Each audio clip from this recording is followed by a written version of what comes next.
आज की वीडियो में हम बात करेंगे स्पाइनल कॉर्ड के दर्द के बारे में, यानी कि मांसपेशियों यानी पीठ के दर्द में, लोअर बैक पेन के दर्द के बारे में बात करेंगे। क्या होते हैं इसके कारण, क्या होते हैं इसके लक्षण और क्या हो सकता है इसका ट्रीटमेंट। तो सबसे पहले जान लेते हैं कि मांसपेशियों के दर्द को क्या कहते हैं। लोअर बैक पेन कहते हैं, इसके अलावा मस्कुलर पेन कह सकते हैं। अब इसके कारण के बारे में समझते हैं, तो क्या क्या कारण होते हैं इसके बारे में समझ लेते हैं। किस वजह से मांसपेशियों का दर्द होता है। अक्सर पुरुषों में, महिलाओं में और छोटे बच्चों में भी आज के समय में ये दर्द देखने को मिलता है। तो मांसपेशियों का जो दर्द होता है कई कारणों की वजह से होता है। तो चलिए जानते हैं कौन कौन से कारण होते हैं। तो सबसे पहला कारण होता है हैवी वेट उठाना, अत्यधिक मेहनत करना, एक्सरसाइज करना, जिससे कि मांसपेशियों में खिंचाव पड़ जाता है। खिंचाव पड़ने के बाद क्या होता है, मांसपेशियों में दर्द होना शुरू हो जाता है। इसके अलावा calcium, magnesium, potassium, zinc, vitamin और बी कॉम्प्लेक्स की कमी की वजह से भी जो है कि मांसपेशियों में दर्द होता है। ये कुछ कारण होते हैं। या स्पाइन के अंदर फ्रैक्चर होने की वजह से भी मांसपेशियों में दर्द होता है। इसके अलावा कई बार साइटिका की प्रॉब्लम, यानी कि एक डिसीज़ होती है साइटिका, जिसमें क्या होता है लोअर बैक पेन होता है, वो प्रॉब्लम हो जाती है तो भी जो है कि लोअर बैक पेन होता है।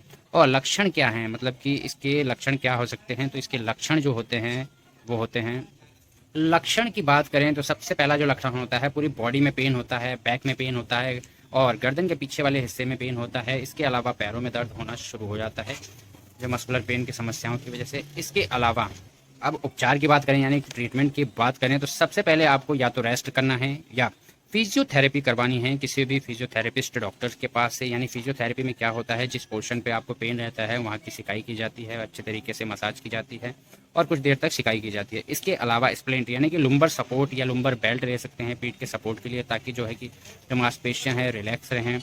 और इसके अलावा मेडिसिन का ट्रीटमेंट क्या लें, तो जनरल जो मेडिसिन आते हैं, जो पेन किलर्स आते हैं, उसको आप ले सकते हैं। जैसे कि ब्रूफेन जो पेन किलर होता है 400 mg में, इसको 3 टाइम आप ले सकते हैं। इसके अलावा हाई फिनैक यानी एसिलोफिनैक जो होता है 100 mg में, वो ले सकते हैं सुबह शाम। और ज़्यादा ही पेन कर रहा है, आराम नहीं हो रहा है इन दोनों दवाइयों से, तो आप ले सकते हैं नुकोक्सिया 90, जिसके अंदर इटोरोकॉक्सिब होता है, जो कि नसेट कैटेगरी से बिलोंग करता है। ये दर्द और सूजन सभी में काम करता है।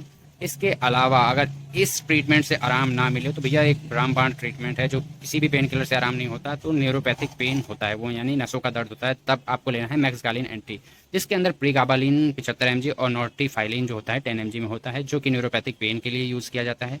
साथ में ही आप एक पेन किलर यानी कि एक पेन किलर भी यूज़ कर सकते हैं इसके साथ, नुकोक्सिया एमआर, जिसके अंदर इटोरोकॉक्सिब 60 mg और थियोकोल्चिसाइड जो होता है 4 mg में होता है, जो कि दोनों ही बहुत ही अच्छे पेन किलर और मसल रिलैक्सेंट होते हैं।